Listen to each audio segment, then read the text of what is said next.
असली पढ़ाई। पूजा और योगेश दोनों जुड़वा भाई बहन थे और दोनों ही एक ही कक्षा में और एक ही स्कूल में पढ़ते थे और दोनों ही पढ़ाई में बहुत होशियार थे। अक्सर योगेश ही ज्यादा नंबर लाता था। जब इस बार दोनों बच्चों ने साइकिल लाने की जिद की तो पापा ने उनके सामने एक शर्त रख दी कि जो भी इस साल कक्षा में टॉप करेगा तुम में से कोई, तो मैं उसे ही एक साइकिल दे सकता हूँ क्योंकि मेरा बजट इतना ही है। ये सुनकर दोनों बच्चे पढ़ाई में जुट गए, लेकिन योगेश कुछ ज्यादा ही स्मार्ट था, इसीलिए सिर्फ वही पढ़ता जो एग्जाम में आने वाले हैं और उसी को वो इम्पोर्टेंट करके लिख लेता। और पूजा पूरी की पूरी किताब पढ़ती थी क्योंकि उसको पढ़ाई का शौक था। योगेश अपनी बहन को कहता है कि तू जो इतना पढ़ाई कर रही है सब बेकार है क्योंकि एग्जाम में सिर्फ यही क्वेश्चन आने वाली हैं। तो उसकी बहन कहती है कि तुम्हें कैसे पता? तो योगेश कहता है कि मुझे ट्यूशन वाले सर ने पिछले साल के ये सारे क्वेश्चन दिए हैं,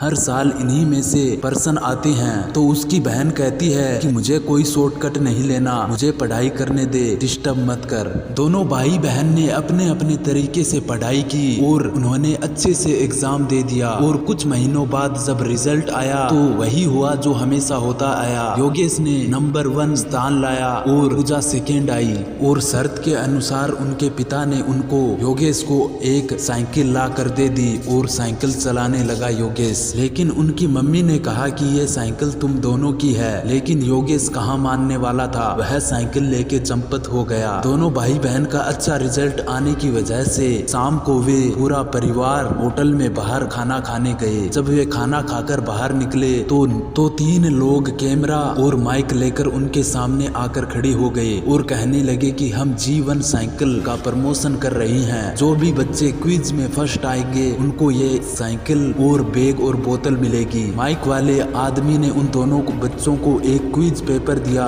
और उनमें से पूजा ने तुरंत पेपर सॉल्व करके उनको दे दिया और योगेश में वो क्वेश्चन सॉल्व नहीं हो रहे थे और थोड़ी देर बाद उसने भी वो क्विज वाली पेपर उन्हें वापस दे दिया। थोड़ी देर बाद रिजल्ट अनाउंस हुआ जिसमें पूजा ने पूरे में से पूरे नंबर लाकर टॉप किया। इसी कारण पूजा को एक साइकिल, बैग और बोतल मिल गई और योगेश देखता रह गया। उसको कुछ नहीं मिला, उसको मिली तो सिर्फ एक चीज, वो भी एक शिक्षा कि हमें पढ़ाई नंबर के लिए नहीं बल्कि ज्ञान हासिल करने के लिए करनी चाहिए। यही असली पढ़ाई होती है। कुछ लोग कहेंगे कि क्या बच्चों वाली कहानी सुना रहे हो, लेकिन यही सच है। आज के वक्त में बहुत सारे बच्चे सिर्फ पढ़ाई इसीलिए करते हैं ताकि उनके अच्छे नंबर बन सके, लेकिन ज्ञान को कोई ध्यान नहीं रखता। अगर ज्ञान होगा तो वो जिंदगी में आगे बढ़ जाएगा, लेकिन अगर वह रट्टन विद्या अपनाकर और सिर्फ नंबर के पीछे भागकर नंबर बना लेगा तो वह जिंदगी भर भटकता ही रहेगा, कभी भी सफल नहीं हो पाएगा।